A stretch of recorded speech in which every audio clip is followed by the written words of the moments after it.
Hey, and welcome to another podcast with the Blueskin Brothers. And today we have a special rock star. We have been fortunate enough to get some interesting characters here from Microsoft. Megan Gremmell. Hi, tell us a little Hi. bit about who you are and what you do at Microsoft. Great, thank you. Well, first of all, thanks for having me join today. I am both excited and terrified because talking about myself is generally my least favorite thing to do, and I'll get to that in a minute and how I work around it. I don't think I describe myself as a rock star, but I would say that I am incredibly lucky because I have one of the best jobs that I actually couldn't have ever dreamed of because I didn't know this existed before. And I'm just thrilled with what I get to do every day. And it is why I'm willing to wake up very early for calls and podcasts like this and also stay up pretty late. But I've got 3 kids. I don't sleep. It's all good. So my job at Microsoft is to be a product manager for Windows Cloud experiences. So that covers our engineering work for Windows 365 and Azure Virtual Desktop. And I have the joy of setting a very gorgeous, appealing virtual table to get our feature PMs to want to sit down at this table and identify the right customers, partners, MVPs to want to sit down at this table and have real, honest dialogue and conversations and learning moments with each other as a feature is being developed. So even before it gets sent out into public, either via public preview or GA, but have those real deep conversations to validate and refine all the way through development so that the customers, partners, MVPs get what they want and our future PMs can build the right thing that then gets adopted and used quickly. And I love it. One of the main reasons why I love it is because I don't have to talk about myself. I get to set the table and then slowly walk away and watch the magic happen. So this is a very different table than the one that I normally set, but only you can convince me to be here. I'm not sure if it's the Blueskin Brothers or in general just that we have the habit to drag people into stuff that they totally don't want to join, but again, thank you so much. And Yeah. you address something very interesting because you mentioned this about arranging the table. So you have product developers at one side, and then you have customers, MVPs, stakeholders, and interests on the other side. And sometimes we stumble upon these things called cultural differences and language barriers. Oh, yes. And you addressed that in a LinkedIn post here not that long ago, where you discovered that the use of the word please had a different meaning between people in different industries. So how do you interpret the word of please? We can start there. What do you think about the word please? Yeah, and actually you just gave me a gift. I often use that metaphor of setting a table. But when you layer in the cultural elements, like you just mentioned, when people think about the most appealing table that they want to sit around and have dinner or conversation, they're picturing a different table, whether it's the style of the table or the type of food on it or the decoration. And those different expectations can oftentimes lead to people either wanting to sit down at that actual table or not. And so I need to do some thinking constantly around how do I make this table be as appealing to the right audience, make sure it meets their expectations and is a comfortable, safe place. And to your point about the LinkedIn post, I was on vacation with my sister. She's my very most favorite person on the planet. And we were on vacation. I shouldn't have been thinking about work, but I was, so I went with it. And I brought up to her this question that I had been considering for many years in my career. It's the idea of how do we approach the word please in communication? And where this first started with me is that I used to be a classroom teacher. I taught 12, 13-year-olds history. That was kind of the main part of my career for about 10 years. And when I was a teacher, I taught in very diverse communities where students are coming from all over the world. Some via choice, some because they were refugees, and there's a million different reasons for people to be in the same room. And something that I had learned early on in my teaching career is that if I use the word please for some of my students' culture, they see please as being an optional request. And so if as a teacher, I say, hey, will you please open up your book to page 86? The students then have interpret that to be, I can open my book or I cannot open my book. Whereas in the culture that I grew up in, if you didn't say please with an ask, that was considered the single rudest thing you could ever do. And so where I come from, people say please and sorry way too often. And so started this conversation with my sister about, do you use please, do you not use please? And I brought it to LinkedIn and got a bunch of different responses. I don't know, Alex, if any stood out to you as far as what people said or even what your own thoughts are on, do you say please, and how has your culture shaped those expectations? And I'm very fortunate. A couple of years ago, I had a podcast. I had a chat with one of the other principal program managers at Microsoft, Benjamin Armstrong, and he said that he discovered a very specific thing when he traveled abroad and met different cultures, and he tried to interpret: is this person being rude, or is this the way they behave in this culture? So I try to visualize what kind of table they are visualizing. So it's a metacognitive feature where you try to take the perspective of the opposite side. This is very tricky because I'm a male, so I don't read minds. I cannot multitask. I have those limitations. I have to stop the elevator while I'm doing chewing gum. It's a single feature mind. But understanding that, is this a please where they're just being polite, or is this a please where it means something passive? That we all heard about the jokes about mañana, and we all heard about the weddings in Africa, where a wedding scheduled at noon means sometime today. So you don't have to be mad. It's just part of the culture, and it's supposed to be that way. So I figure that the word please means so many things, and trying to understand what table you're at is the most important part.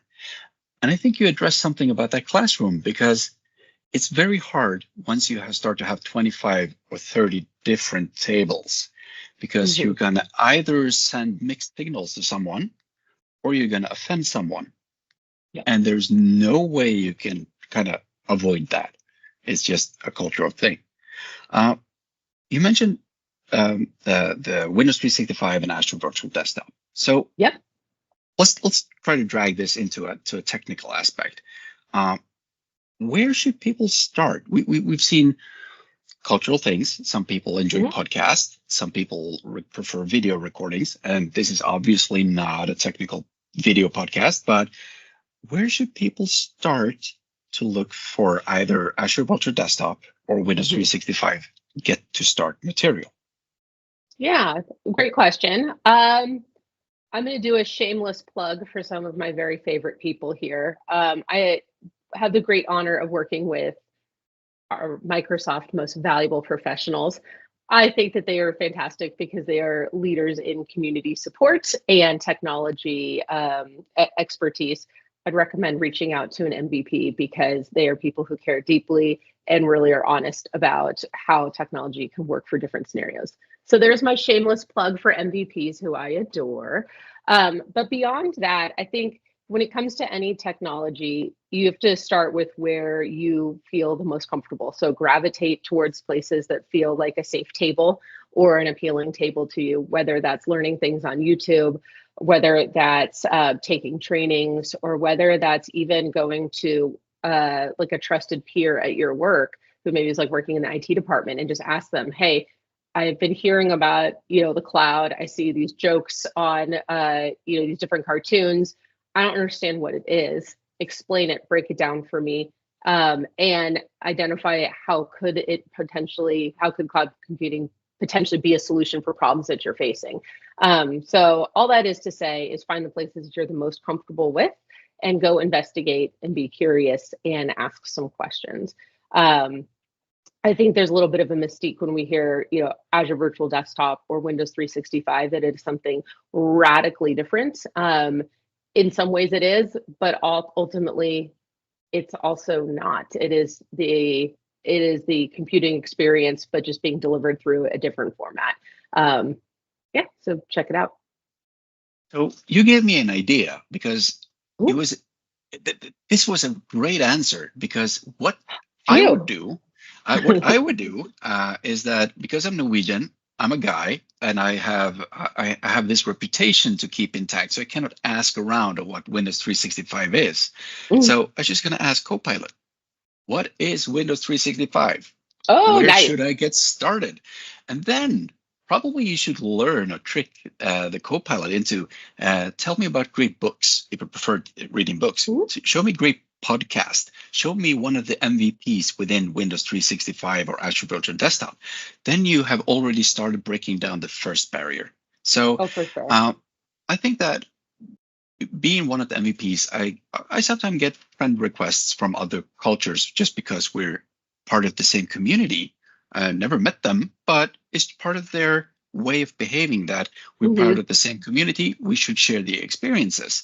While others are more reluctant, they are keeping close. I think we talk for most of the Scandinavian countries here, but we're more closed. So going out to a stranger and asking this might be a higher cost. So again, the cultural barrier and maybe using the Copilot. But once you started digging into these products, you mentioned these feedbacks. What are one of the best ways of providing feedbacks, either to the community or to Microsoft? Yeah.